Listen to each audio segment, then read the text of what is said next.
नमस्कार, मैं नवीन कुमार शर्मा। सार्थक न्यूज डॉट कॉम की परिचर्चा के कार्यक्रम मेघाने में आप सभी का स्वागत है। आज हमारे साथ माखनलाल चतुर्वेदी विश्वविद्यालय के वाइस चांसलर श्री के जी सुरेश जी हैं। आप इससे पहले आईआईएमसी में भी के डायरेक्टर रह चुके हैं और दूरदर्शन तथा प्रेस ट्रस्ट ऑफ इंडिया से भी जुड़े रहे हैं। आज की हमारी परिचर्चा का विषय है बंगाल की हिंसा और मीडिया की चुप्पी। सर, सबसे पहले मेरा प्रश्न ये कि हर छोटी बड़ी बात पर टिप्पणी करने वाले देश के चुनिंदा साहित्यकार, इतिहासकार, पत्रकार, फिल्मी हस्तियां आदि तमाम बुद्धिजीवियों ने पश्चिम बंगाल की हिंसा जैसे गंभीर मुद्दे पर चुप्पी ओढ़ लेने को आप कैसे देखते हैं? नहीं, देखिए, बहुत दुखद है। मई 1 तारीख को हम आमतौर पर अंतर्राष्ट्रीय मजदूर दिवस के रूप में याद करते हैं, लेकिन ये मई 2 तारीख को जब ये चुनाव के नतीजे आने के बाद बंगाल ने जो हिंसा देखी, मुझे तो, मैं 1984 में जब दिल्ली में दंगे हुए थे तब मैं उसका गवाह रह चुका हूं, मैंने देखा है। और कुछ ऐसा ही एक जो स्मरण आता है, इतिहास के पन्नों में हमने पढ़ा है कि चाहे वो तैमूर लंग हो या मोहम्मद गजनवी हो या मोहम्मद गोरी हो, जब उन्होंने भारत को लूटा, दिल्ली में आके कत्लो गारत किया, तो किस तरीके से जीतने के जश्न में आप लोगों को मार देते हैं, लूट देते हैं, घरों को बर्बाद कर देते हैं, महिलाओं के साथ अत्याचार करते हैं। और ऐसा ही कुछ नजारा हमको बंगाल में मई 2 तारीख से दिखने लगा। और लेकिन दुख इस बात को लेकर है कि उसको शुद्ध रूप से दो पार्टियों के बीच में एक लड़ाई की तरह उसको देखा गया और इसको इस तरह प्रस्तुत करने का प्रयास किया कि जो पार्टी जीत नहीं सकी वो पार्टी मुद्दे से भटकाना चाहती है, वो पार्टी जो है वो विजय का जो श्रेय है वो मिलने की जगह अपयश मिले जो पार्टी जो जीती है उसको, इत्यादि इसी तरह के नैरेटिव चलाने लग गए कि ये तो एक तरह से फ्रस्ट्रेशन है, हताशा है, निराशा है चुनाव नहीं जीतने का। ऐसे कुछ नैरेटिव जो है वो चलाने लगे जो दुर्भाग्यपूर्ण है। बंगाल का एक इतिहास हिंसा का रहा है, वो आज से नहीं। अगर आप देखेंगे स्वतंत्रता से पूर्व भी, जब आपने देखा कि जब दंगे फसाद होते थे लगातार, जब बंगाल का जो है आप कहते हैं कि तकसीम हुआ, विभाजन हुआ 1900 के शुरुआती दशक में, तब भी आपने देखा, तब से लेकर लगातार आगे चलकर नक्सलबारी का पूरा आपने देखा, वामपंथियों के 35 साल के राज में आपने देखा, नौंदीग्राम जो है कि जो घटना है वो आपको मालूम है। तो बंगाल कभी इससे अछूता नहीं रहा। लेकिन चुनाव के जीत के बाद इस तरह के, हमने इवन चुनाव के दौरान हरियाणा में मेहम का जो कांड हुआ था वो हम सबको याद है। लेकिन चुनाव के जीतने के बाद कोई विदेशी आक्रांता जिस तरीके से आक्रमण करने के बाद सामान्य नागरिकों पर हमला करता है, कुछ ऐसा नजारा एक लोकतंत्र में देखते हुए बहुत दुख हुआ।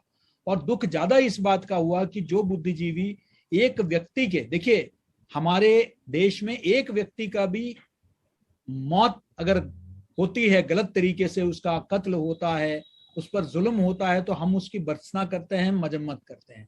एक व्यक्ति का भी नहीं होना चाहिए। लेकिन एक व्यक्ति का भी होने से जो लोग बवाल मचा देते हैं, उन लोगों की चुप्पी, कई सैकड़ों हमने देखा कि लोगों की मौत हुई। महिलाओं के, एक महिला के मुद्दे पर जो पूरे देश में जो है हम देखते हैं कि एक आक्रोश होता है, इतने महिलाओं को लेकर जो है वहां उनको अपमानित किया गया, उनके इज्जत के साथ खिलवाड़ हुई। लेकिन इसके बावजूद भी हम देखते हैं कि लोगों के दुकानें लूटी गई, मकानें लूटे गए, लोग मजबूर हो गए पलायन करने के लिए। ऐसी स्थिति हमने देखी। तो इसके बावजूद जो है, जो जिस तरह का चुप्पी साधने का या उसको एक दूसरा मोड़ देने का प्रयास किया, मैं अभी कुछ दिन पहले एक विश्लेषण पढ़ रहा था नवीन जी, जिसमें यह बताया गया था कि जो केंद्र में जो सत्ताधारी दल है वो बंगाल कि मुख्यमंत्री को राष्ट्रीय स्तर पर आने से रोकना चाहती है, इसलिए इस तरह की कहानियां बनाई जा रही है। अब ये तो एक विकृत मानसिकता ही मैं कहूंगा, जहां आप सोच इस तरह ले जा रहे हैं। देखिए, ये एक हकीकत है कि हाँ, इसमें कोई दो राय नहीं कि ज्यादा से ज्यादा नुकसान एक विशेष दल के लोगों को हुआ, लेकिन मैं तो बता सकता हूं कि चाहे वो सीताराम येचुरी हो जो सीपीएम के नेता है, या शशि थरूर हो, या सुभाषिनी अली हो जो सीपीआई के हैं, इन सबके ट्वीट्स उस वक्त के मैंने देखे हैं जब उन्होंने बंगाल में हिंसा के बारे में ट्वीट किया और कहा कि हमारे काडर को भी बख्शा नहीं जा रहा है, जो जो विपक्ष में था उन सबको। तो ये लड़ाई किसी दो दल के बीच की नहीं है, ये लोकतंत्र की बात है, जहां विपक्ष को जो है आप टारगेट कर रहे हैं, उनको निशाना बना रहे हैं और विपक्ष को खत्म करने की एक साजिश हो रही है। तो इससे जो है मुझे लगता है कि एक मीडिया में जो एक पूरा एक विमर्श जो शुरू किया गया और उसमें कहीं ना कहीं उनको लगने लगा, ये एक बताने की कोशिश की गई कि बंगाल ने रोका है एक दल विशेष को, और आज जो बंगाल कहता है वो भारत कल कहता है। What India thinks today, what Bengal thinks today, India thinks tomorrow. जो आज बंगाल सोचता है भारत कल सोचता है। इस तरह के कई जो है एक नैरेटिव खड़ा करने की प्रयास किया गया कि अब बंगाल से उभरेगा जो अभी जो तत्कालीन जो सत्ता है केंद्र में, उसका विकल्प वहां से निकलेगा। तो शायद ऐसा लगने लगा कि इस पर अगर फोकस चला जाएगा, लेकिन ये बहुत शर्मसार करने वाली बात है कि और ये भी बताया गया कि केंद्र के कोविड के विफलताओं से भटकाने के लिए हिंसा का मुद्दा उठाया जा रहा है। मतलब इससे जरा शर्मसार कोई बात नहीं है कि क्यों फिर मैं तो आंकड़े अपनी जगह, मैं तो कलकत्ता हाईकोर्ट के ऑर्डर की बात कर रहा हूं। कलकत्ता हाईकोर्ट ने जब कहा कि जो लोग मजबूर होकर जिनको पलायन करना पड़ा उनको वापस लाना और सुरक्षा प्रदान करना स्थानीय प्रशासन की जिम्मेदारी है, उसी कोर्ट में राज्य सरकार हलफनामा देकर बोल चुकी है कि हम जो है बंगाल में कुछ नहीं हुआ, कोई हिंसा नहीं हुई है। लेकिन इसके बावजूद कलकत्ता के उच्च न्यायालय कहती है कि नहीं, ये आपकी जिम्मेदारी है शांति बहाल करना, और कमिटी की स्थापना की कि इनका जो है इनको जो है रिहैबिलिटेशन इनका हो, इनका पुनर्वसन हो। इस बात के लिए सुनिश्चित करने के लिए एक समिति भी हाईकोर्ट ने गठन की। सुप्रीम कोर्ट ने नोटिस मांगा, अभी जून 7 तारीख को जो है उसकी सुनवाई होगी। सुप्रीम कोर्ट ने एनएचआरसी से, मानवाधिकार आयोग से, महिला आयोग से, सबसे जो है रिपोर्ट मांगा है। तो क्या ये जो कोर्ट है, जो अदालतें हैं, ये भी जो है किसी दल के तरफ से बात कर रहे हैं? मतलब आप क्या चाहते हैं? अगर विनोद दुआ के पक्ष में एक बात आ गई या किसी और के पक्ष में एक बात आ गई, तो वो तो कोर्ट तो जो है स्वतंत्र न्यायालय है। लेकिन जब बात आएगी एक किसी के खिलाफ बोल दिया, तो ये माना जाएगा कि नहीं, ये तो क्योंकि केंद्र सरकार का प्रभाव है, ऐसा है। ये मुझे लगता है कि ये मीडिया को कम से कम अपना निष्पक्षता बनाए रखना जरूरी है। मीडिया को दिखना चाहिए कि वो निष्पक्ष है, वहां पत्रकार काम करते हैं, पक्षकार नहीं काम करते। ये बिल्कुल सही कहा आपने। एक चीज और इस मतलब सारी बातों से, इस हिंसा को लेकर के, इनकी चुप्पियों को लेकर के एक चीज और सामने निकल कर के आई कि बंगाल में जो ये हिंसा हुई, सीमावर्ती जिलों में जो हिंसा हुई है और पूरे राज्य में जो हिंसा हुई है, वहां से एक बहुत बड़ी संख्या में पलायन हुआ है। तो बंगाल में हुई ये पलायन अनायास क्यों कश्मीरी पंडितों के पलायन की याद दिलाते हैं? नहीं, देखिए, इसकी बात जो है कुछ लोगों ने कहा भी है, चिंताएं जताई है कि जिस तरीके से, देखिए, ये तो कोई पार्टी के लीडर या किसी संगठन के लीडर नहीं कह रहे हैं, ये तो सुप्रीम कोर्ट ने असम के संदर्भ में भी कई वर्ष पहले इस बात को लेकर कहा, आईएमडीटी एक्ट को जो है देते हुए उन्होंने ये बात कहा कि जो बांग्लादेश से जो घुसपैठ हो रही है वो किसी विदेशी आक्रमण से कम नहीं है। ये उच्चतम न्यायालय ने कहा है, supreme court, it is nothing short of external aggression. तो ये तो एक बड़ा मुद्दा है कि बांग्लादेश से बहुत बड़े तादाद में जो है पलायन हुआ है। वो उसको आप कोई भी कारण बताइए कि आर्थिक कारण है, जॉब के तलाश में आ रहे हैं, लेकिन ये एक हकीकत है कि बहुत बड़े संख्या में, और पूरा जो डेमोग्राफिक प्रोफाइल है, जो सरहदी जो भी जिले हैं, चाहे वो असम में हो, बंगाल में हो, उसमें बहुत बड़ा तब्दीली आपको दिखने को मिल रहा है। नेपाल से सटे हुए बॉर्डर में भी हर जगह जो है ये आईबी के रिपोर्ट्स, और ये सिर्फ इस सरकार के रहते हुए नहीं, यूपीए के सरकार के कार्यकाल में भी इस बात को जो है इंटेलिजेंस यूनिट्स ने, आईबी ने इस बात को, मुद्दे को उठाया है कि पूरे सरहद में जो है नए नए मदरसे बनाए जा रहे हैं पूरा एक योजना के तहत। इसका क्या कारण है, ये सब विषयों पर जो है ये देखिए, इसमें कोई मजहब या ऐसा विषय नहीं है जिस तरीके से बनाने का प्रयास हुआ है। जैसे सीए के बारे में बनाया गया, सीए जो है वो कहीं भी जो है हमारे नागरिकों को लेकर नहीं था, हमारे जो मुस्लिम नागरिक है उनको लेकर नहीं था।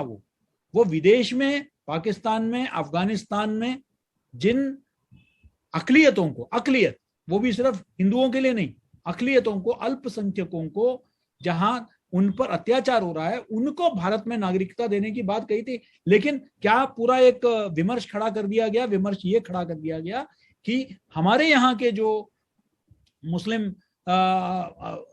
मत को मानने वाले हैं, मुस्लिम पंथ को मानने वाले हैं, उनको जो है उनके खिलाफ है। ऐसे ही हम यहाँ बांग्लादेशियों की बात कर रहे हैं, भारत के जो मुस्लिम बंधुओं के बारे में नहीं बात कर रहे हैं। और ये जो बांग्लादेशी हैं, इसमें ग्रेटर बांग्लादेश की भी बात हो रही है कि एक ऐसा एक योजना भी बन रही है। लेकिन इन विषयों पर चर्चा क्यों, इसको सेक्युलरिज्म से क्यों जोड़ रहे हैं? कोई भी देश अपने हितों को, अपने सरहदों को लेकर चिंतित है, और ये कोई मजहब के आधार पर नहीं है। कई मुल्कों में जो है, आपने देखा, फिजी में देखा, फिजी में पूरा कू हुआ है वैश्विक, जबकि भारतीयों का वहां संख्या बढ़ गई थी। वहां के स्थानीय लोगों ने जो है वहां जो है बिल्कुल एक भारतीयों द्वारा चुना गया भारतीय प्रतिनिधित्व वाले एक सरकार को उन्होंने हटा दिया, और वहां जो है एक अपना फिजी के जो वहां के जो स्थानीय जो लोग हैं उनकी एक सरकार बनाई, और विश्व में कोई उसको लेकर कोई बड़ा बवाल नहीं मिला। भारत ने और एक आध मुल्कों ने और ये किया, क्योंकि लगने लगा नहीं भाई, वहां के तो स्थानीय लोगों को पहला दर्जा मिलना चाहिए, उनको पहला जो है ये मिलना चाहिए। तो भारतीय हम चिंता जता रहे हैं, चाहे वो बंगाल को लेकर हो, रोहिंग्या को लेकर हो, मानवीय किसी एक स्थिति में अत्याचार हो रहा है मानवाधिकारों को लेकर, वो बात अलग है।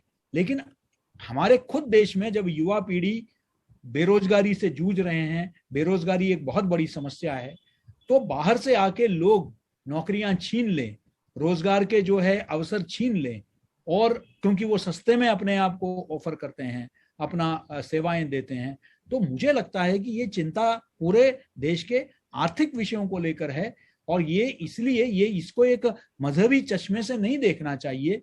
सवाल मजहब का नहीं है, सवाल जो है ये देखना चाहिए कि अगर कोई आर्थिक दृष्टिकोण को लेकर, बांग्लादेश तो इस्लामिक मुल्क है, वहां तो उन पर कोई अत्याचार नहीं हो रहा है जिसके चलते वो पलायन कर रहे हैं, यहाँ वो आ रहे हैं यहाँ और नाजायज तरीके से आ रहे हैं, कोई पासपोर्ट और वीजा लेकर नहीं आ रहे हैं।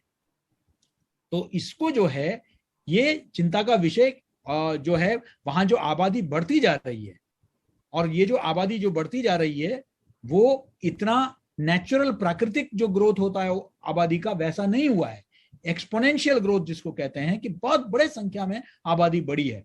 और ये बच्चे पैदा हुए हैं और बच्चे बड़े हुए हैं ऐसा नहीं हुआ है, ये एक बहुत ही स्वाभाविक जो है जिसको कहते हैं ग्रोथ नहीं है ये। तो जाहिर है कि बाहर से लोग आए हैं, वहां बस गए हैं, और राजनीतिक कारणों से उनको संरक्षण मिला है, वोट बैंक के तौर पर उनका संरक्षण उनको मिला हुआ है, ये बिल्कुल स्पष्ट हो जाता है। तो बिल्कुल इस विषय को लेकर भी चिंता का विषय है। और ये भी देखा गया कि ये लोग जहां भी रहे हैं वहां हिंसा बहुत ज्यादा हुआ है। तो जाहिर है कि उनको स्थानीय प्रशासन को खुश करना है, स्थानीय प्रशासन को जो है उनको खुश करना है। तो ये तुष्टीकरण के चलते जो है वो लोग जो है हिंसा में वो लिप्त हैं, और राज्य सरकार ने एक तरफ से आंख मूंद ली उसकी तरफ। तो ये उसका जो संवैधानिक जिम्मेदारी है, और इसमें किसी को नहीं बख्शा गया है।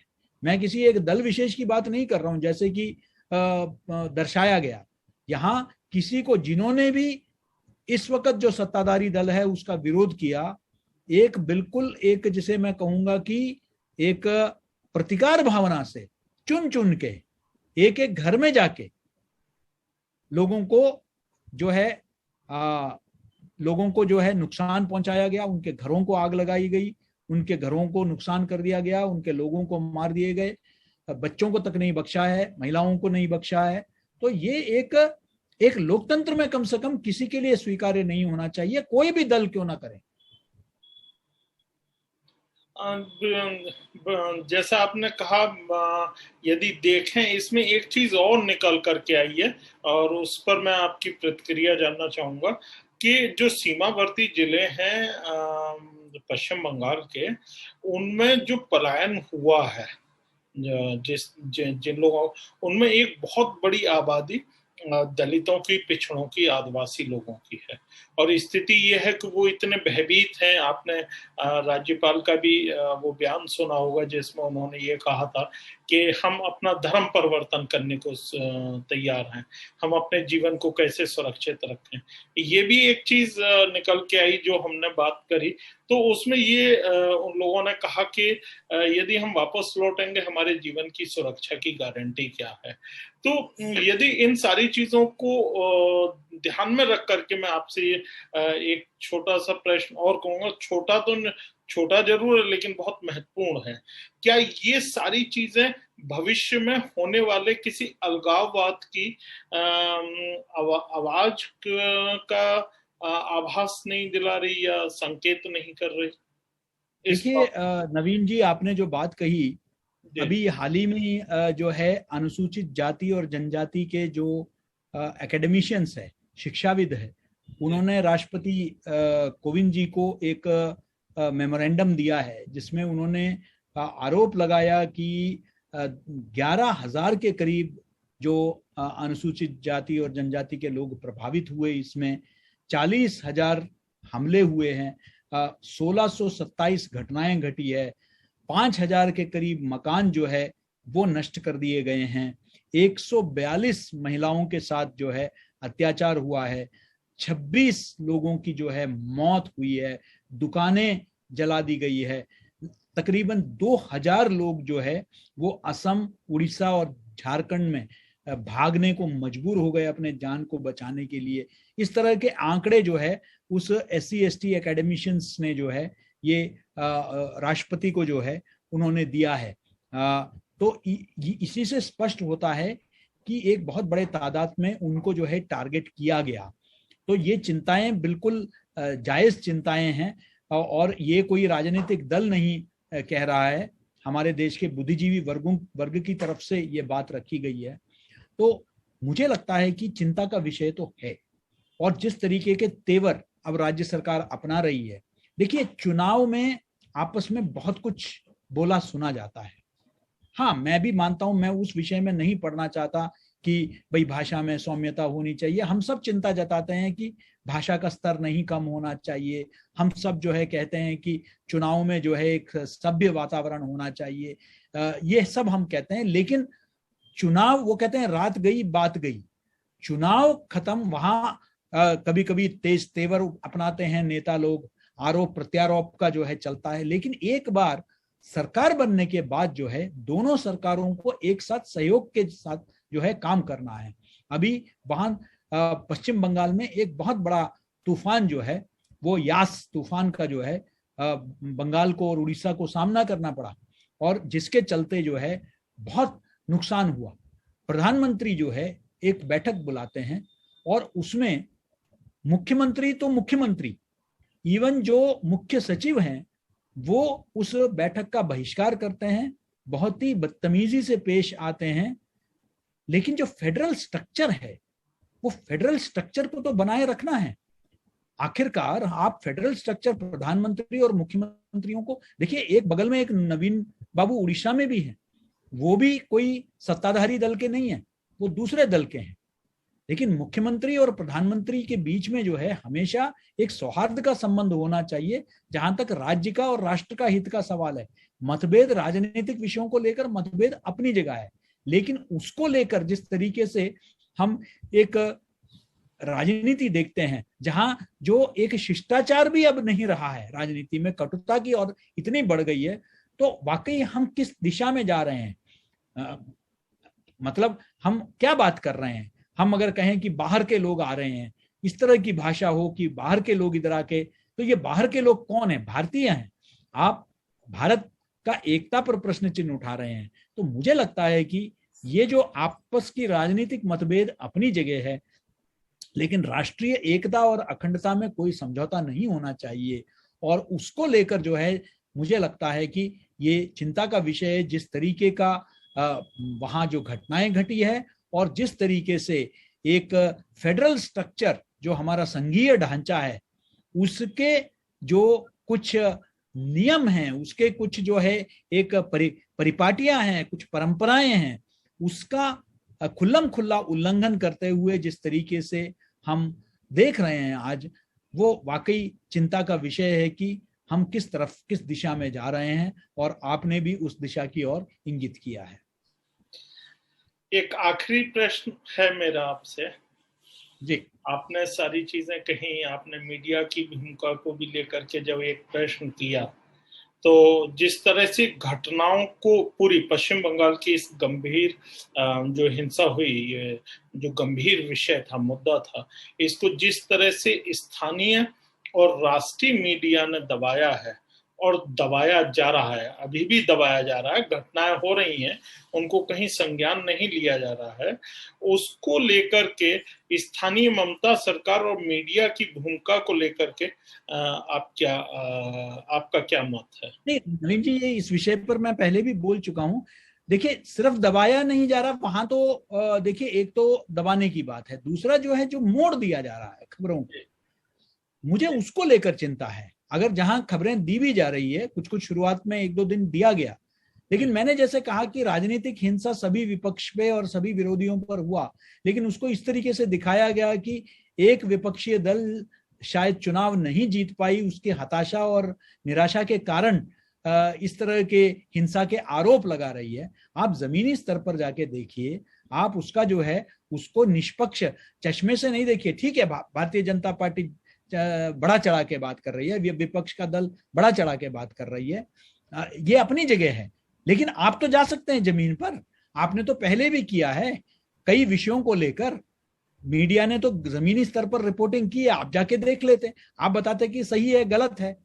उसको उसके लिए कोई अगर संगठन या अपने बड़ा चढ़ाकर बात कर रही है, अतिशयोक्ति में बात कर रही है कोई जो है इस तरीके से, तो कोई दिक्कत नहीं, आप अपने टीम्स को भेजिए और पता करिए। लेकिन ये कहना क्योंकि वो दल उठा रही है इस मुद्दे को, तो इसलिए जो है वो अपने किसी जिसको कहते हैं कि किसी एक उद्देश्य के साथ जो है, ये दुराग्रह के साथ जो है इस विषय को उठा रही है, ये चिंता का विषय है। क्योंकि ये विषय, हिंसा का विषय सभी दलों ने उठाया। और मैंने जैसे कहा कि कोई भी दल, चाहे वो टीएम इस वक्त के सत्ताधारी दल हो या इससे पहले के दल हो या उससे पहले के दल हो, मैंने तो नक्सलबाड़ी का भी जिक्र किया, मैंने जो है नंदीग्राम का भी जिक्र किया, अलग अलग दल जो है उस वक्त सत्ता में थे। तो बंगाल का एक इतिहास रहा है खून से रंगा हुआ, ये एक हकीकत है। तो इसलिए उसको उस नजर से देखने के बजाय इसको मात्र एक राजनीतिक हार जीत की तरह इसको देखा गया, और मानवाधिकार का उल्लंघन, महिलाओं पर अत्याचार, लूटपाट, गरीबों पर जो है अनुसूचित जाति जनजाति के जो है लोग बोलते थकते नहीं है जिनके मुद्दों को लेकर, उन पर जो अत्याचार हुआ, ये सब विषयों पर जो है जिस तरीके का चर्चा हम एक जिम्मेदार मीडिया से उम्मीद करते हैं उस तरीके से नहीं हुआ, उसको शुद्ध रूप से राजनीतिक चश्मे से देखा गया। ये मेरा दुख है।